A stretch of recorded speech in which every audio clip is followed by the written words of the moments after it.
Hi అండి, ఎలా ఉన్నారు అందరూ? బాగున్నారా? సో మా యూనిట్లో మేము ఉండేదైతే ముగ్గురు తెలుగు వాళ్ళమండి. అక్క, నేను, కావ్య అని మేము ముగ్గురమే ఉన్నాము. సో ఇవాళ అక్క వాళ్ళదే యానివర్సరీ అనమాట. సో ఇలా ఫ్యామిలీగా చిన్నగా సెలబ్రేట్ చేసుకుందాం అనుకుని అన్నకి ఇట్లా సర్ప్రైజ్ అయితే ఇచ్చాము. అన్న చూసి చాలా హ్యాపీగా ఫీల్ అయ్యారండి. సో ఇవే కదా మెమరీస్ ఎప్పటికైనా సరే. పాపం బెలూన్స్ ఊదడం డెకరేషన్ మొత్తం కావ్యాదేనండి. తనే చెయ్యాలి అనుకుంది కూడా. ఇంకా అలా డెకరేట్ చేసి అన్నయ్య వచ్చేసిన తర్వాత ఇంకా వాళ్ళైతే రెడీ అయిపోయారండి. ఇంకా మేము కూడా ఇక్కడ ఇంకా అక్క అయితే వంట అయితే ప్రిపేర్ చేస్తుంది. ఇంకా paneer curry and coconut rice అయితే చేసింది అనమాట. ఇంక ఇక్కడ అన్న వాళ్ళేమో టీవీలో చూస్తా కొంచెం టైం పాస్ అయితే చేస్తున్నారు, అవి ఇవి మాట్లాడుకుంటా. సో ఇంకా ఫుడ్ అయితే ప్రిపేర్ అయిపోయిన తర్వాత ఇంకా కేక్ కటింగ్ టైం అయితే వచ్చేసింది. Celebration time. ఇంకా క్యాండిల్ వెలిగించారు అండ్ కేక్ కట్ చేసుకొని ఇంక ఇట్లా ఒకరికి అయితే తినిపించుకున్నారు. నెక్స్ట్ వాళ్ళ బాబు అయితే కేక్ తినిపించాడండి. సో ఎప్పటికైనా సరే ఇవే కదా ఫన్ మెమరీస్, చూసుకోవడానికైనా చాలా బాగుంటుంది.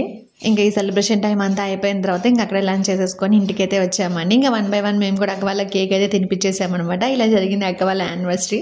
సో ఫ్యామిలీకి దూరంగా ఉన్నా కానీ ఇక్కడ ఉన్న వాళ్ళమే ఒక ఫ్యామిలీగా ఇలా సెలబ్రేట్ చేసుకోవడం చాలా బాగుంటుంది. ఎలా అనిపించింది మీకు ఈ వీడియో? నచ్చిందా? నచ్చితే ఒక లైక్ ఇవ్వండి. అలాగే నా ఛానల్ ఫస్ట్ చూస్తుంటే సబ్స్క్రైబ్ చేసుకోండి. Thank you for watching. Bye.